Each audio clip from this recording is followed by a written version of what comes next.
Hi, everybody. I'm Candid Stanisci of CFL Talk. And right now, with the CFL season over, we just call it Football Talk. Welcome to the Spanglish Network on Zingo TV, channel 250. Please remember to download the Zingo TV app at the respective app stores for iOS and Android devices. While you download the app, make sure you rate and leave a comment. Both apps are absolutely free. Zingo TV is available on Google Chromecast, Amazon Fire TV Sticks, Roku Sticks, and also on all smart TVs 2016 forward. Don't forget to subscribe to Candid Stanisci 1030 on YouTube. Now on CFL Football Talk, joining me as usual is David Morassutti. David, how you doing, sir? I'm doing all right. Getting into the holiday spirit. Ooh, spirit. I'm getting into the spirit more than the holiday. Yeah. You know what? I'll say this. It's every year. Maybe people say this all the time. It snuck up on me Christmas this year. Like, we're only a week away from Christmas. You couldn't be more right. Absolutely. You're 100% right in that regard. And just in time for Christmas, the Canadian Football League released the schedule. Yeah, it would, for sure. Everything always happens after we record. The next day or even hours later. I got to say, the schedule includes bye weeks spread out through the season. That's a little better than last year. But they still haven't figured out that, I think it would have been great if they would have started the season with the Alouettes coming to town. Yeah, but at least they're doing the Grey Cup rematch on week 1 rather than waiting until 2 months into the season. Perfect. It's a great excuse to sell tickets. I think it's not until week 4 that they play Montreal for the first time. Personally, yeah, I would have liked it a little earlier, but at least we're not waiting really long into the season to see that matchup. Yeah, that's very important. It's a key component of the whole thing. And the other thing, let's go through. What news do you want to bring up, the Canadian Football League? Well, I mean, if we want to keep on the schedule, I still think people are going to complain about the schedule, but people have to remember that they also have obligations with with TV. That's right. There's a reason why there's not so many afternoon and evening games in specific markets as well. They have to think about other sports going on, but they also have to think about the obligation to TSN. TSN wants those primetime games, right? So that's the other thing to remember there. And I mean, we're just, I guess the other big news that happened was the negotiation lists were revealed. Yes. Which it's always an interesting time when the CFL negotiating lists are revealed because, again, it's, I guess when you look at it, it's almost like you see some of the lists and you're just like, really? This person? But they're only releasing 10. They're not releasing everyone that they expect, right? That's the other thing. Negotiation lists are bigger than 10. They're just releasing the 10 that they want to release. I guess that's the best way to put it. Yeah. The Argos did well when it came to that. They traded off negotiation list of the Edmonton Elks, and they ended up with their number 1 quarterback. Mm-hmm. So there's something to be said for the negotiation list. It has some validity and value, right? 41 of the 90 players on the negotiation list are quarterbacks. And is that a surprise? Shouldn't be. I mean, if anyone's surprised, there shouldn't be. But as 3 Down Nation put, the previous players to come up to the CFL from the negotiation list, Chad Kelly, he was on Edmonton's, and Toronto was able to trade from the negotiation list to get him. Jake Mayer, Dustin Crum, Lucky Whitehead, Tim White, Tevin Jones, Dietrich Nichols, Jamal Morrow, and Javon Leake. These were all some people will say, "Oh, what's the point of naming the negotiation list?" Guess what? There are the potential players to come from the list to come up north to play in the CFL. Absolutely. I guess there's not really much more to really say about the negotiation list. I think the one player um, that was brought up was Jermaine Jackson. Uh, used to play for Idaho, went to the College of San Mateo. He's that guy that maybe some people look as a threat, returner, receiver, pretty explosive player. But yeah, other than that, there weren't. I wouldn't throw out any much knowledge from the college ranks. It's not my big. I'm. It's too much football for me to figure out, right? You know. So yeah. So I think really from the negotiation list, it's like, yeah, no, those guys are on the negotiation list. We'll see if any of them do come up, and we'll say, hey, these guys were on the list not too long ago. Absolutely.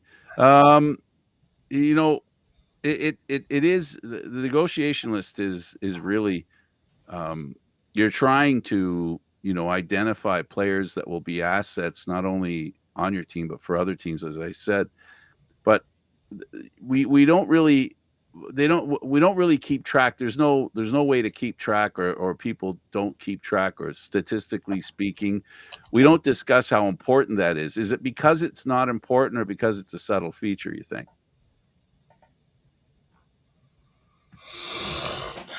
Um, it's tough to say. Like, I don't know. It's just when they first came out with this rule to even put the negotiation list out, I was like, okay. It wasn't something I was really like adamant that the CFL teams had to. I want to see who's on the negotiation list. It's kind of you kind of heard the negotiation list was around. It was kind of kept secret. It's nice that it's revealed, but again, it's only 10 names.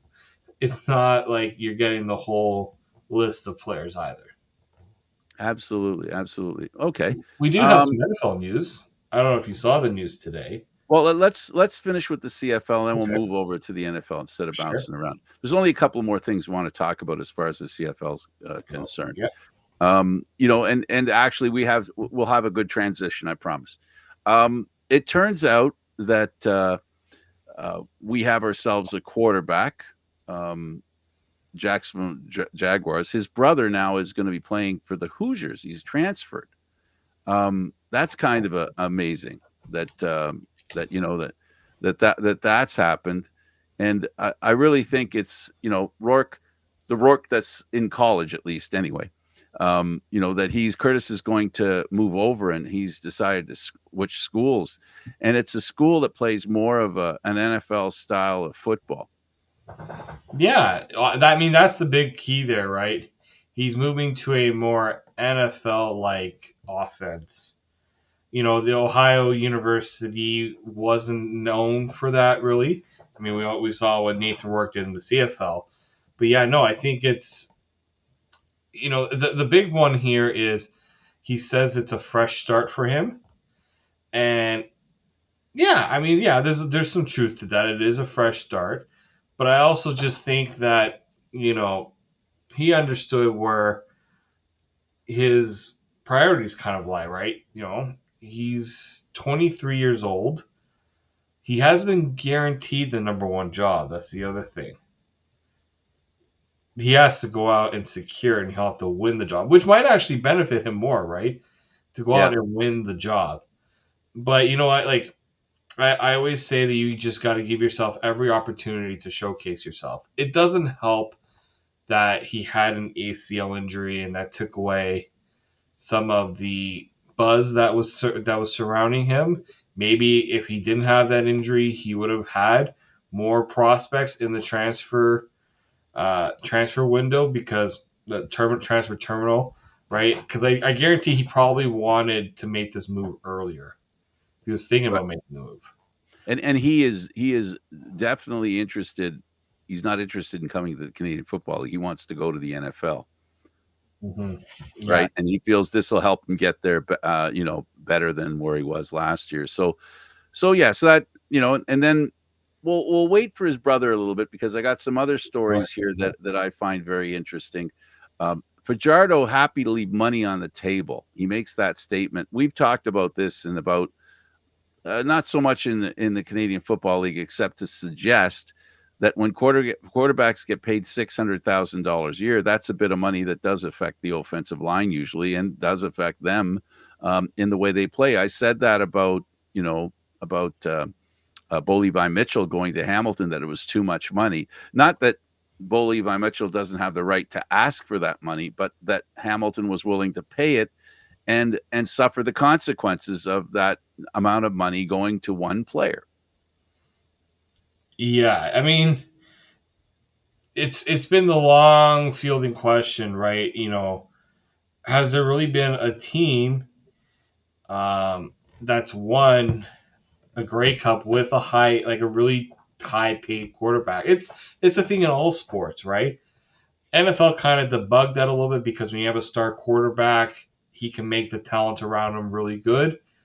But in the CFL, it's also like, well, if we're going to pay you X amount of dollars, we can't keep X, Y, and Z. Yeah. Are you willing to sacrifice that? And some teams are willing to do it because they're like, well, we feel so good about how this guy can play for us that we can surround him maybe with talent that's not as expensive, right?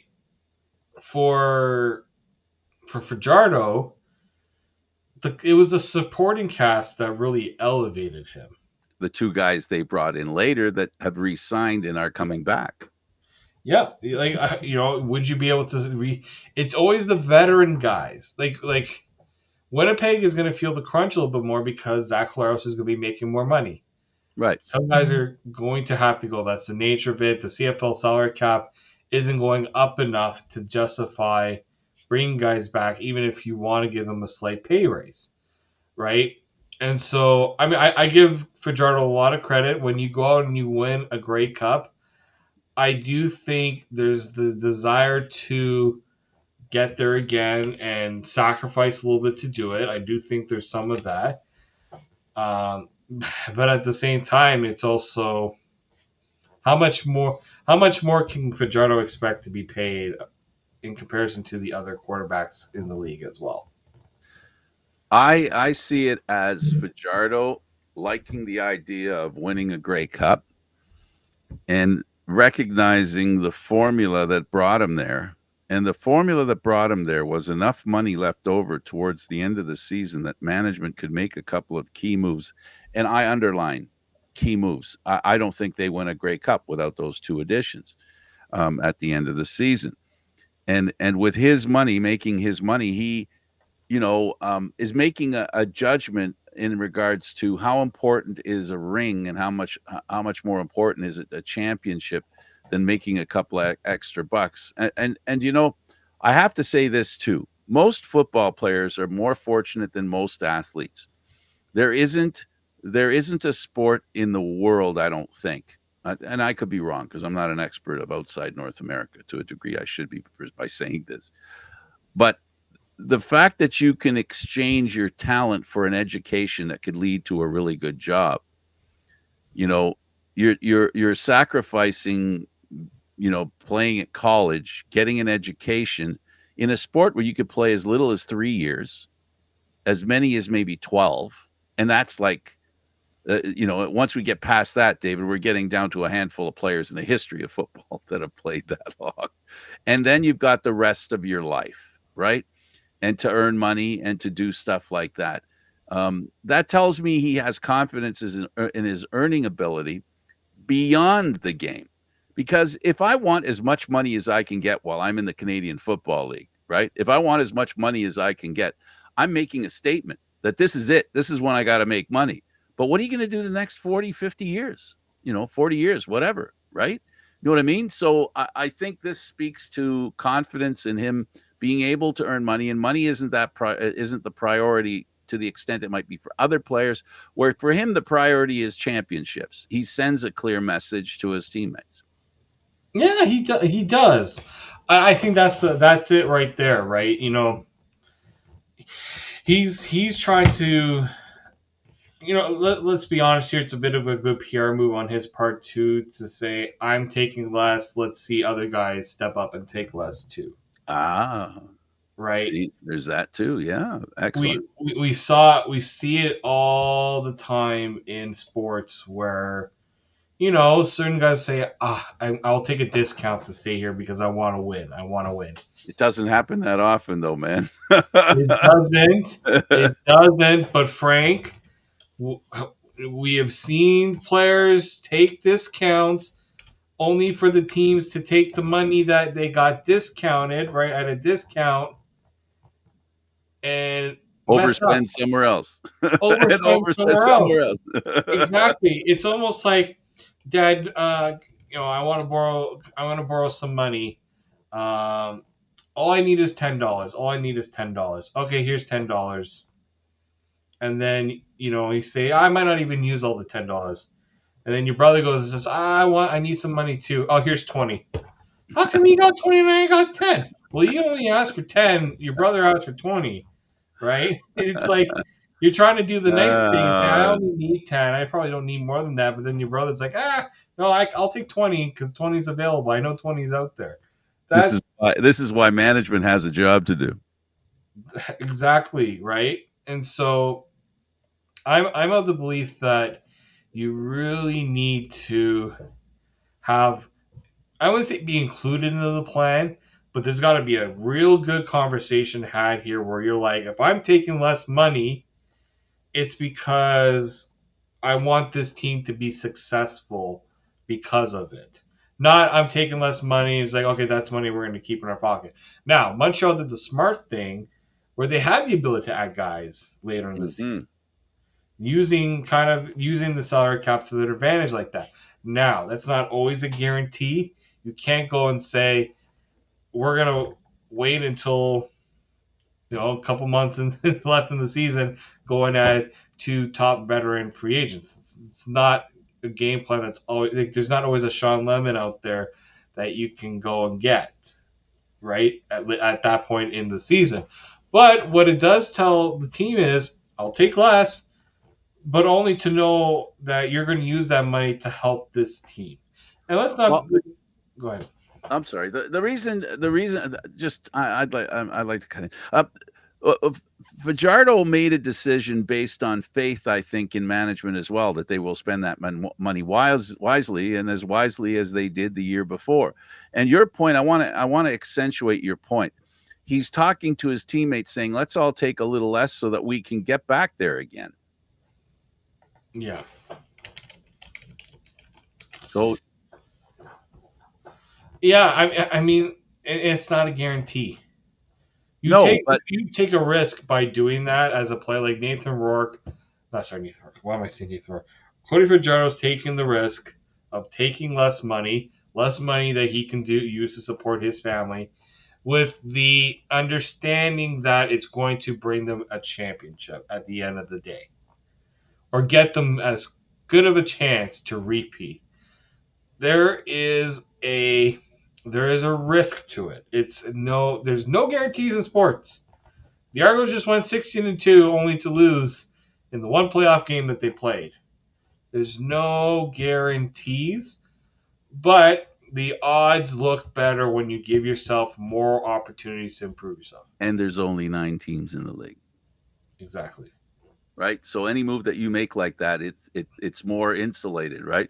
It's backfilled with ideas and situations that are helpful. Okay, so good for him for doing that. He's going to help. Every time a team wins the Grey Cup, a lot of salaries go. You get a salary bump all the way along the line, and you get bumps that eventually end up causing you to have to not be able to even offer things to players that you think are very, that are very important. So now we'll transition to the NFL. I'm sorry, from the Canadian Football League. Now we have ourselves a quarterback that was thought of very, very highly in the Canadian Football League. We spoke about Rourke, and this one's the older Rourke that's in the NFL now. Jacksonville put him on waivers, and then their quarterback was put, Trevor Lawrence, in concussion protocol. this is an interesting situation. The NFL has their way of doing stuff, and then there's the emergency third quarterback. We'll see how this all plays out. Is it possible we might see Trevor Lawrence go down, end up off the field? And I know there's another player in between, you know, Nathan Rourke, and the starting job. What do you think? How does this enhance Nathan Rourke's possibilities? Well, there's two things here. One, Nathan Rourke, if he was on the roster as the third quarterback, there was a chance he could have played when Trevor Lawrence initially went down, because the backup also at one point was visibly hurt, seemed he hurt something. But the one here for Nathan Rourke, and getting again, there is the risk of putting guys on waivers that they could get claimed, and so that's what happened with Nathan Rourke. He just sent out a message not too long ago thanking the Jaguars and everything that they did, right, and giving them that chance, to start things in the NFL. Now with the Patriots, again, there's no guarantees he's going to play, but there's a team that's had a bigger conundrum when it comes to quarterbacks. It has been the New England Patriots. Clearly, Mac Jones, their first round pick, and again, when was the last time the Patriots spent a first round pick on a quarterback? They lost their third string quarterback, who was signed by the Chargers, who needed a quarterback when they lost Justin Herbert. They had another quarterback on the practice roster, Blake Cunningham, who was signed by the Ravens. So they only had two quarterbacks on the team. So they claimed Rourke off of waivers. And whether he actually sees game time, I'm not as convinced. Anything can happen. The Patriots are not exactly in a position where they're trying to be competitive. I mean, yeah, they'll try. Bill Belichick's not throwing in the towel at any point, but I think you know what? At some point, the Patriots are going to have to see what they got going forward, and it wouldn't surprise me maybe if they tried, but there'll have to be a lot to go Nathan Rourke's way for that to happen, in my opinion. But I got to tell you that the thinking and management in New England has been a little different than a draw. They don't seem to want a Brady type quarterback anyway. They've been trying more for guys that are able to scramble and to move in the pocket or move out of the pocket, that kind of stuff, which we know Rourke is good at. So this is an idea they have, a process they're trying to create. And I've noticed that more and more, and the NFL has had this. And now that Jacksonville lost Rourke, I think they lost a good quarterback that would fit into the system that Justin Lawrence leaves due to injury. Do you know what I mean? But as luck would have it, we're talking in a matter of hours, they had to do something. And there was a slim opportunity for something to go wrong. And to be that lucky, and I'm being sarcastic, to have it go wrong in that tiny, tiny amount of time, it's amazing. And, Jacksonville has soft pedaled, whether Nathan Rourke is a possibility for a backup role, never mind a starting role. When he goes to New England, you talked about a bunch of quarterbacks there that have not worked out for them. Does that mean that merry-go-round is moving still quickly? In other words, there's an opportunity a lot sooner in New England than there would have been in Jacksonville, it appears. And I think he's got a better chance to start in New England than he does in Jacksonville, personally. Yeah, I mean, when he signed with Jacksonville, I was surprised. I think the Patriots were on one of the teams he initially did a workout with. Yeah, he did. That was one of the first teams he did a workout. Right? And when I saw that he signed with Jacksonville, I was surprised because, again, this is a team that has a number one quarterback, a franchise quarterback. And generally, when you have a franchise quarterback, your backup quarterback isn't going to be someone that is viewed as a project that you're going to try to, get to that point, right, where you're seeing him play games because you've got your quarterback, you're done, you're set. Trevor Lawrence is the guy. That's why I was surprised that Nathan Rourke went there in the first place. But I also thought about he would be in the coaching room, in the room with Doug Peterson, who has had a really good history of developing or getting NFL quarterbacks, right? Getting guys in the NFL and playing. There's quite a few of them still hanging around. So I thought maybe that was part of the reason. And, maybe that gives Nathan Rourke a bit of a leg up to know that you're going to a team that's looked at you in the past and clearly has a desire to have you on the team because he was brought in, didn't choose to go there. I don't know if a contract was offered. We also have to think about that as well.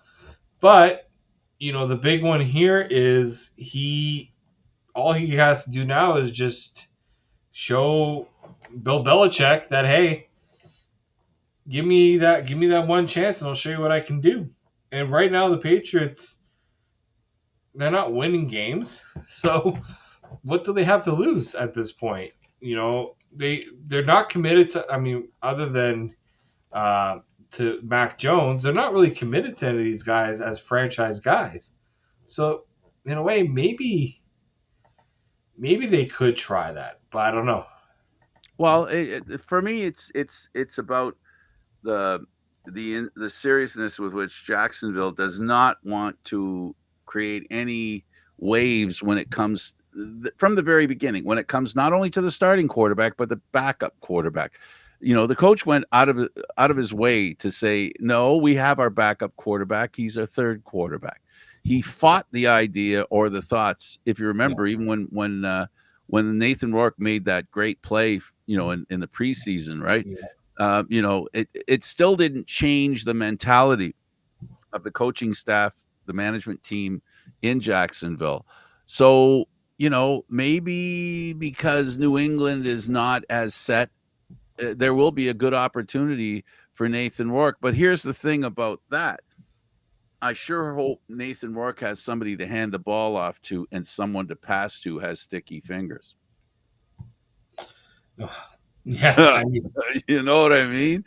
Because that's another problem. That's where the upside is. He'll get time, but he won't get time with as good a team that he has left. Well, and that's the thing here too. There's not many games left in the year. I don't think the Patriots are also going to throw him onto the practice roster yet. Maybe they'll consider keeping him on. I don't know. But it'll be interesting to see if anyone asks Bill Belichick if there's the opportunity for Nathan Rourke to get an opportunity here. Because he hasn't had that opportunity yet. Now, he's only been in the NFL for less than a year. So, it's not like he's been waiting. It hasn't been like that. But he's also, there's only so much you can do in a practice roster, right? Absolutely. To show what you can do. Absolutely. But David, the other thing is there's only a few games left. I like to tag this on there. Few games that have very little importance to this year, but they could end up having a lot of importance to next year, as does happen with teams that don't make the playoffs. They start doing things to figure out how we can make the playoffs next year. So there's a lot more experimentation that takes place on teams. Opportunities are given that normally wouldn't be given when you're on a schedule to make the playoffs, or you're almost there, and you can't afford to experiment.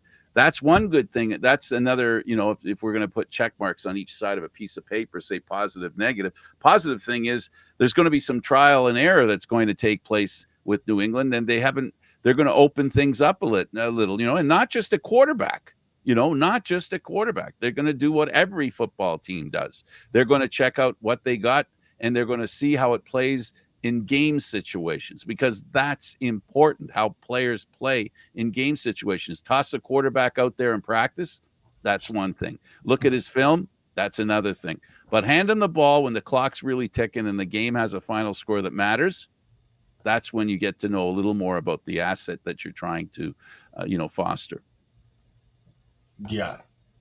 Well, and that's the thing there. So, You know what? Only a few games left. I wouldn't hate it if they did it. It would be a great story, but NFL teams don't always see it that way, unfortunately. Absolutely. It's been a really good year for you, David. The Cowboys have been awesome until yesterday. That Ouch. was not fun. I full disclosure, I was not home when the game was happening. I I wasn't PVR'd the either. game. I was following it on my phone. I was PVRing the game, and my friend said, "You don't need to watch the game." I said, "No." I said, "No, I need to watch the game." Sometimes it's easy to push aside when your team gets their butt whooped, and you're just like, you know Yeah. what, I'm not even gonna bother. I said, you know what, no, I wanted to see for myself, why did they lose And the why did they game? lose, David? Why did they lose? Because the Buffalo Bills came out and said, you know what, we're gonna outwork you. We're gonna be the more physical team. We're gonna let not Josh Allen beat you. It's one thing if Josh Allen beats you. No, they let James Cook beat them. And what annoyed me about that Cowboys game and what worries me about that Cowboys game is we're talking about this defense so much. They just gave a blueprint for a lot of other teams to beat them, especially if the Cowboys are the road team. I don't know if I've ever seen a team that has looked so good, so dominant at home, and look so. I'm going to use this word, and I can do it because I'm a Cowboys fan. Look absolutely trash on the road. Like they have been mediocre on on the road. The teams that they have beat on the road this season, okay, like you get a laugh out of who they've been on the road this year. You have the LA Chargers, who have not been a good team this year. You have the Carolina Panthers, who are the worst team in football, right? And the other road win was in New York against a Giants team that didn't want to even had no desire to play football in that game. But this isn't what this reminded me of. This game against the Bills reminded me of the game in Week 3 against the Arizona Cardinals, where everybody picked Dallas to win. They were going to blow them out, and Dallas looked terrible. They allowed in that game against Arizona. Tell me if this sounds familiar to you. The Cowboys allowed over 200 yards rushing. They allowed over 400 yards total. They only put up 16 points in that game. Now, they did look a little bit better. I think the second half was a lot more. They kept things close, but then they just couldn't stop Arizona. Now we're going to move on to the Buffalo Bills. Allowed 266 yards on the ground, 85 through the air. When you've limited Josh Allen to 94 yards, 94 yards in the game. Josh Allen didn't even get to 100 yards. You know what, Josh? The weather was bad. I know the weather played a factor. But the Bills said, Josh, you don't need to worry, man. Your running back's going to do all the work for you. And he did. And that's what annoyed me about that game. You got beat by one player, pretty much. Yeah, the offensive line was a big part of it, too. They bullied Dallas. But they had no answer for James Cook. And that's a big failure on the coaching staff to not game plan, to realize, you know what, this game we might have. Buffalo knew they were going to have to do things differently. Buffalo knew that the weather was going to play a factor, and Dallas just let them do it.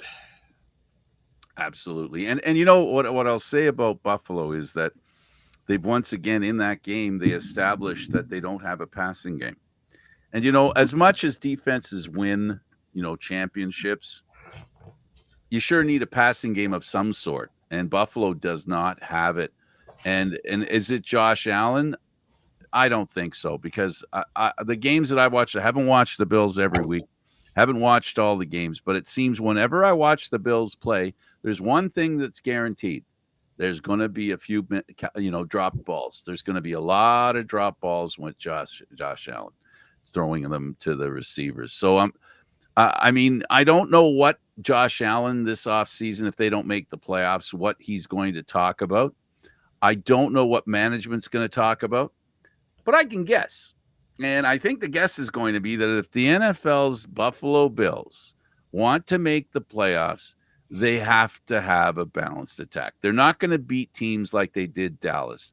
And I don't think that they really deserve that much credit. Neither does their running game. I think they played a team that had less at stake, than them.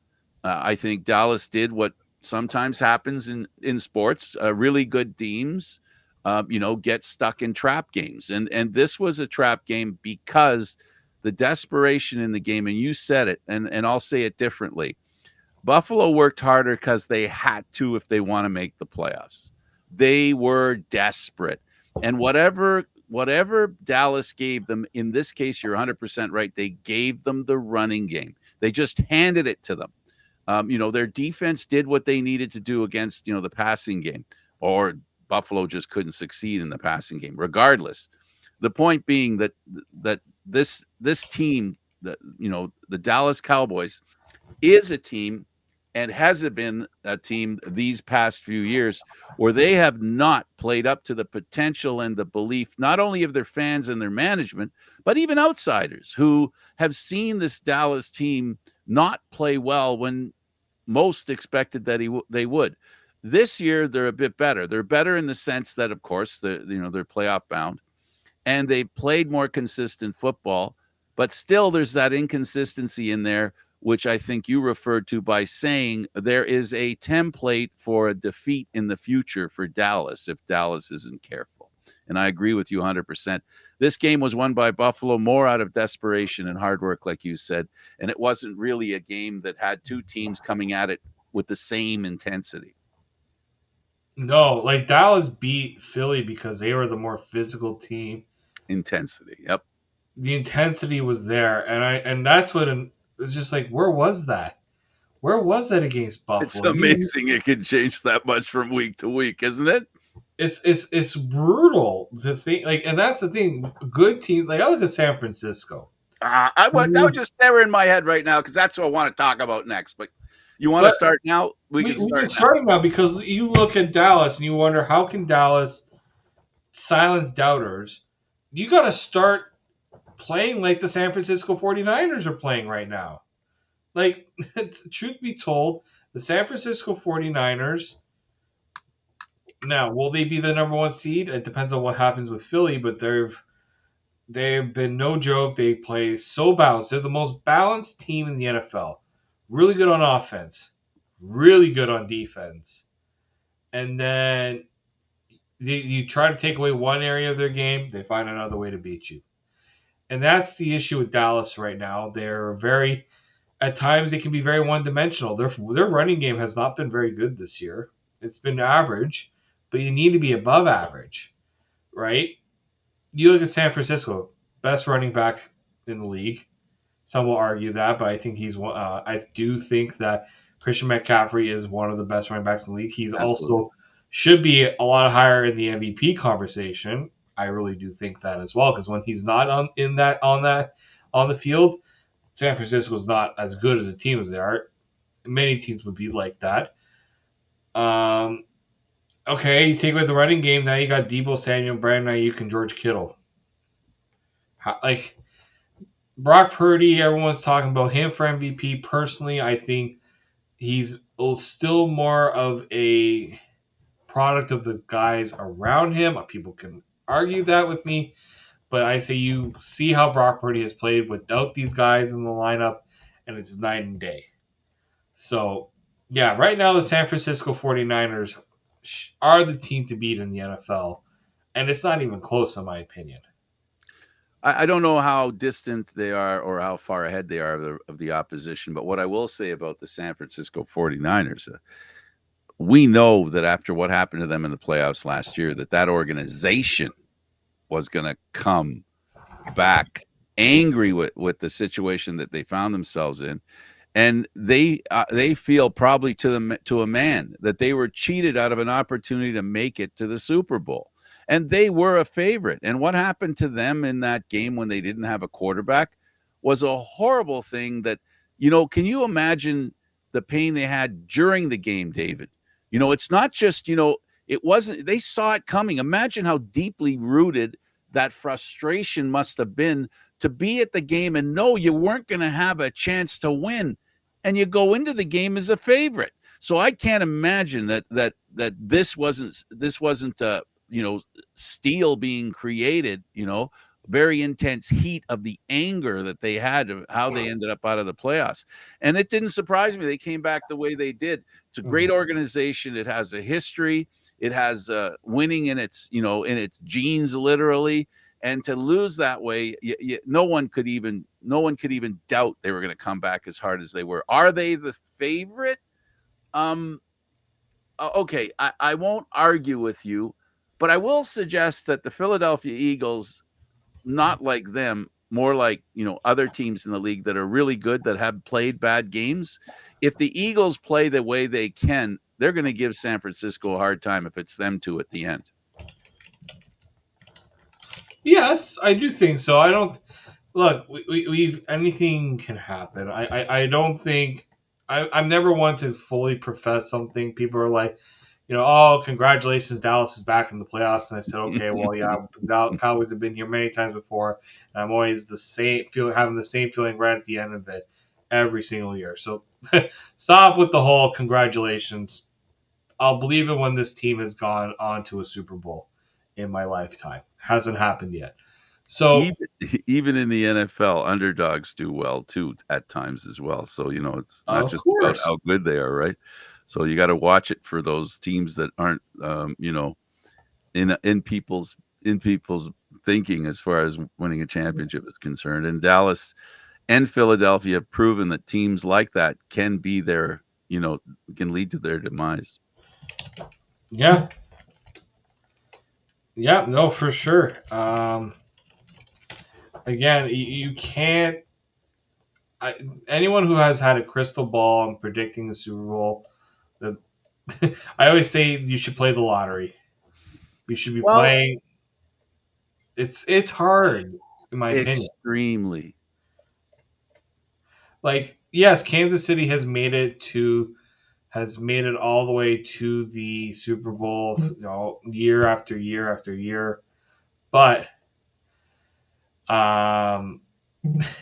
that's also, you look at what they've been able to establish, because they've done it before and they've done it a few times before. They know what it takes to get there. I agree with you 100%. But a great history begins with the first victory. I like the Dolphins and the Ravens. Well, Kansas City's my team. They've been my team for the last, I guess, 5 or 6 years, before the big guy got there, or the great quarterback got there. I just think that they got there because of the big plays. The real question is going to be for teams like the Ravens, the Dolphins, and I'll even go down to the Detroit Lions, just as one, NFC team, that they have the game breakers. The question is, and this is the beauty of football, can you be a game breaker in the big game? And what you said about the Chiefs is they've had multiple players like the New England Patriots of the past. They had a roster of a nucleus of players, a handful of players that any one or two of them could take a game and win it for them. And obviously Brady, obviously a quarterback. You need a quarterback, yeah. But still, there were catches that were made by players. There were runs made by players. There were defensive plays made by players. And this is the definition of what can win the Super Bowl. But you got to get there. We talk about it in other sports. We say you have a team that'll get you to the playoffs. Now, do you have the team that'll get you through the playoffs? And you're right, 100%. I agree 1,000%. Kansas City's proved they could make it through the playoffs, at least to the Super Bowl. But I really like my underdog is the Detroit Lions. And I told you, KC's my team. But I don't know. There's something about Detroit. And let's see. What other team am I going to call? I think Detroit and you know what? Maybe the Browns. outside, there's something about those two teams that, that I guess they have one thing similar, David. They're two great cities that have a great following of football fans, and they haven't been treated nicely. And I guess maybe that's what it is. I'm pulling for those guys because of the fans that have been tortured for a prolonged period. I'll say this about Detroit because they did have a great win against the Broncos. That's a team that needs a lot of things to go right for them and for guys to execute. Jared Goff Yep. needs to be good. You know, they do need a lot of things to go their way. They've made some very dumb mistakes in some of the losses that they've had recently. But what I do think that this does knocks you down a peg, but now get yourself back up, build yourself back up again. Yeah, well, like I said, I think that's the reason why down deep I want to see the Browns and the Lions do well. In fact, I think it would be it would be probably one of the few lowest watched NFL Super Bowl games if Cleveland played Detroit. Oh, It God. would it would be a monster of a game that the NFL dreads every second. Yeah, they're pulling for San Francisco. They're pulling for Kansas City, and I think they're pulling too for the Dolphins. I think the NFL and the viewership to watch the game, the 49ers Dolphins Super Bowl would be outstanding, I think, for viewership. Oh, yeah. No, I think it would. Even Dallas, you could replace Dallas in there because I'm gonna Oh, if respect you Dallas because you're my got friend. there. Oh my God.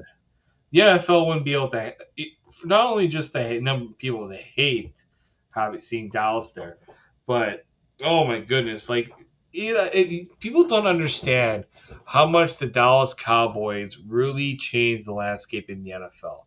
You look at some of the top watched games over the years, and Dallas is right up there. Thanksgiving games, Sunday nighters, Monday nighters, it's Dallas, and it's always going to be Dallas.